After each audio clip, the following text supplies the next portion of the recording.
Chapter 9 The First Cities of India. The River Road. The Egyptians lived on the Nile River. The Assyrians and the Babylonians lived on the Tigris and Euphrates rivers in Mesopotamia. Why do you think that ancient people wanted to live near rivers? People who lived near rivers had plenty of water to drink and to use on their crops. But there's another reason why ancient cities were built near rivers. Imagine that you live in ancient Mesopotamia, down near Ur. Let's pretend that you're a merchant, like Terah was in our story about Abram. You've got a wonderful crop of wheat this year, and you've just heard that the wheat in Assyria all got washed away in a flood. The people in Assyria will pay twice as much for wheat as the people in Ur, because there's wheat all over Ur, but almost none in Assyria. So you decide that you'll travel north to Assyria with your wheat and sell it there. You can make a lot of money that way. How will you get from Ur to Assyria? Remember, you don't have a car or truck. If you're going to go all the way to Assyria, you'll have to use a cart pulled by cows. You can't walk because the wheat is too heavy to carry, and your cart has wheels made out of wood because rubber hasn't been invented yet. How long do you think the wheels last? Will you have to stop and fix them between Ur and Assur? How fast do cows walk? How long do you think it will take you to walk at the pace of a cow, all the way to Assyria? Let's think about the ground in Mesopotamia for a minute.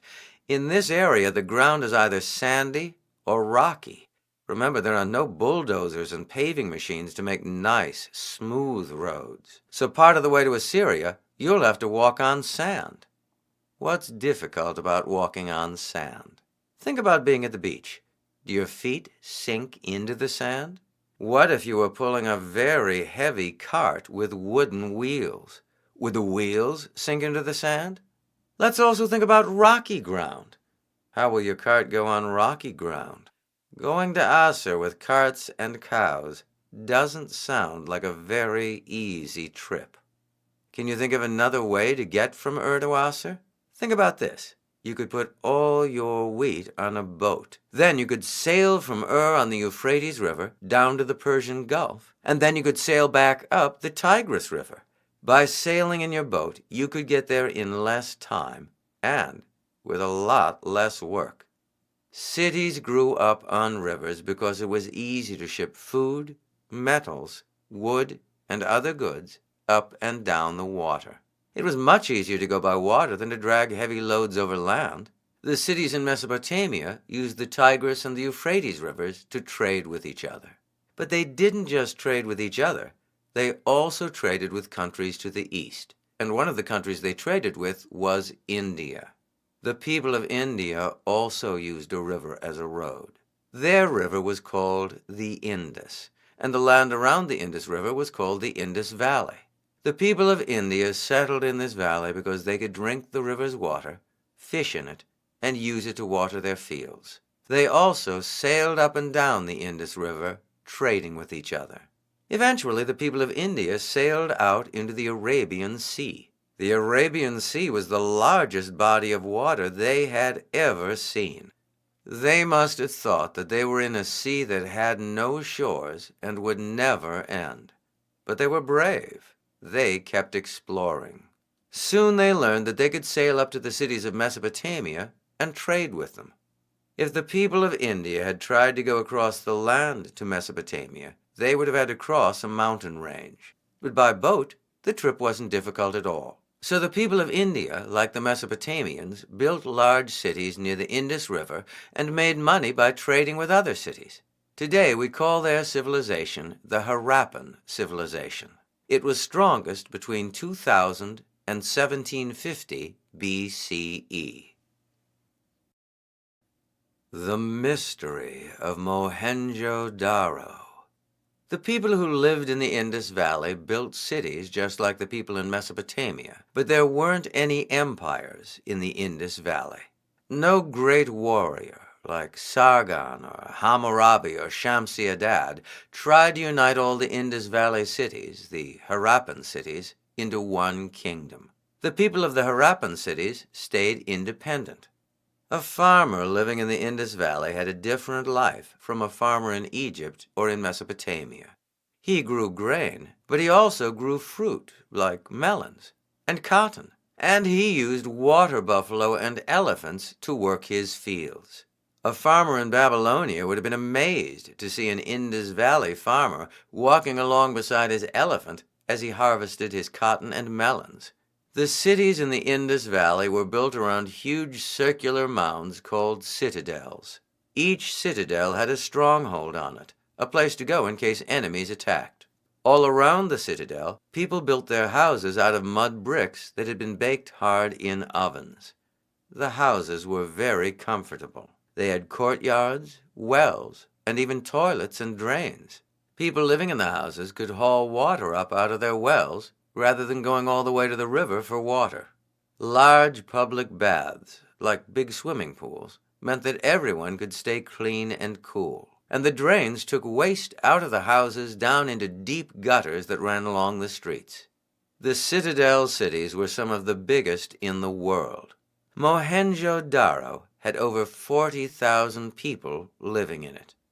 But something happened to the cities of the Indus Valley.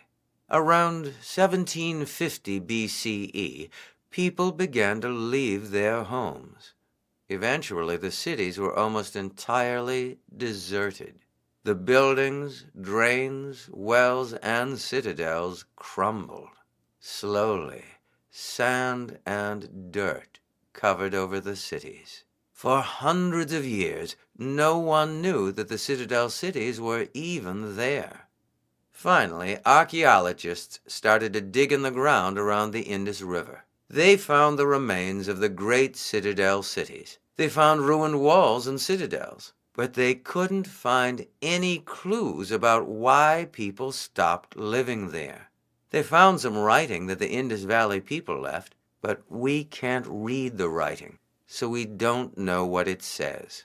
In Mohenjo-Daro, archaeologists found skeletons lying in the street, as though people died right there in the road and weren't even buried. What happened to the citadel cities? We'll probably never know for sure. But the people of India still tell ancient stories passed down over thousands of years. These stories come from long ago, from the time when the citadel cities were still flourishing. Maybe these stories are clues.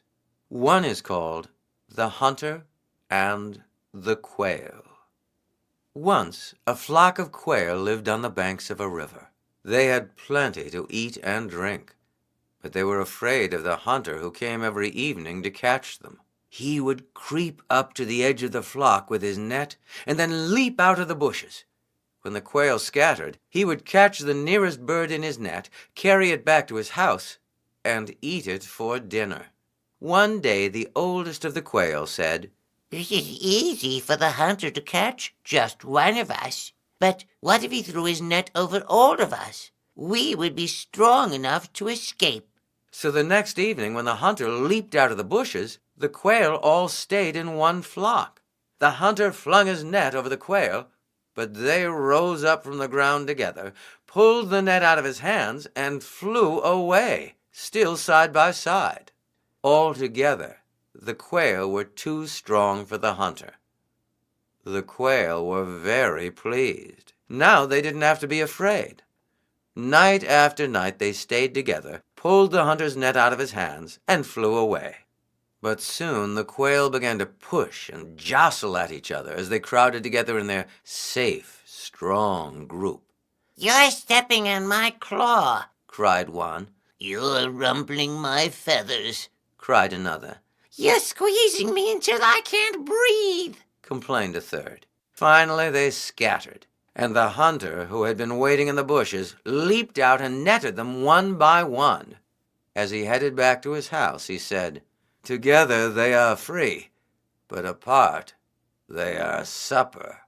What does this story mean? Perhaps it means that the citadel cities, staying independent and separate from each other, were defeated by invaders. Maybe that's what happened to Mohenjo-Daro. Maybe if they had united together into one kingdom, the citadel cities would have survived. But we will never know for sure.